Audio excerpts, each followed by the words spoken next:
Mielieji, šventų Velykų proga linkiu, kad šventinis šurmulys išsklaidytų visus kasdieninius rūpesčius, o kiekviena pavasario diena atneštų saulėtą nuotaiką. Ir tą progą noriu palinkėti, kad Velykos būtų linksmos, gražios, pavasario gerumo pilnos, džiaugsmo ir tikėjimo. Kuo geriausios šventės jums. Ir naudodamasis tą progą, noriu pasidalinti džiaugsmu, kurį tuoj pat ir atskleisiu.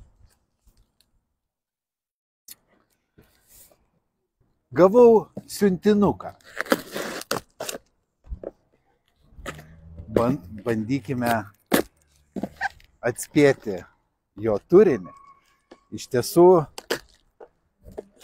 siuntinukas yra iš mano mamytės, kuri gyvena kitame mieste, tačiau niekada nepamiršta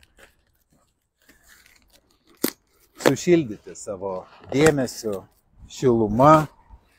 Ir aš žinau, kad čia bus kažkas tai nuostabaus, gražaus, mamiško. Tai, kas tikrai mums suteikia daug gerų emocijų.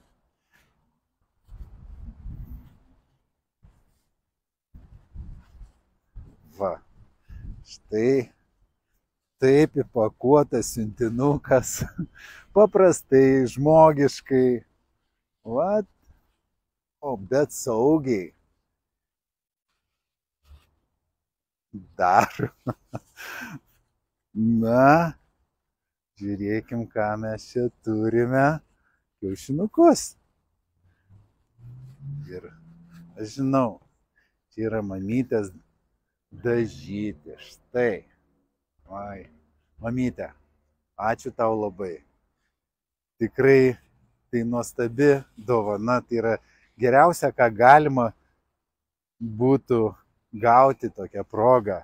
Ir žinodamas, kad tai yra tavo kūrinys, tavo darbas, tavo meilė, tai man be galo yra brangu. Ir žinoma, nudžiugins ne tik mane, bet ir visą mūsų šeimą. Todėl linkėjimai mamytei. Ir va štai turime tokį grožį, kuris mus lydės visas Velykų šventes. Tad, mieli sekėjai, jums taip pat gero pasibuvimo šeimos rate, gražių švenčių, geros nuotaikos ir žinoma sveikatos. Ate.